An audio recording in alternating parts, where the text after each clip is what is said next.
Karibu mtazamaji, hii ni Mnoma TV, home of trending stories in entertainment.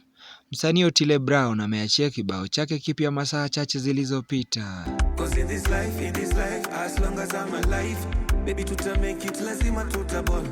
Subira ni jina la kibao kipya chake Otile Brown, na chini ya masaa 24 kibao hicho kimeweza kugain viewers wengi kwenye majukwaa ya kupakulia muziki kama vile Instagram, TikTok, YouTube, Spotify na pia kwenye jukwaa la Boomplay. Taswira ya kibao Subira inatoa hali ya mwanaume mpambanaji ambaye ana mpenzi wake ambao anajizatiti kuona hali ya maisha yao inabadilika na kutoa wosia kwa mpenzi kuwa haijalishi kipindi au muda gani, ni swala la muda tu.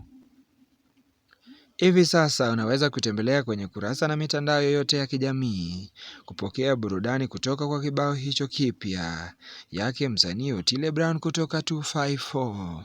Ni hayo kwa muda huu, tufuatilie ndio tuzidi kukupa yanajiri kwenye tasnia ya burudani.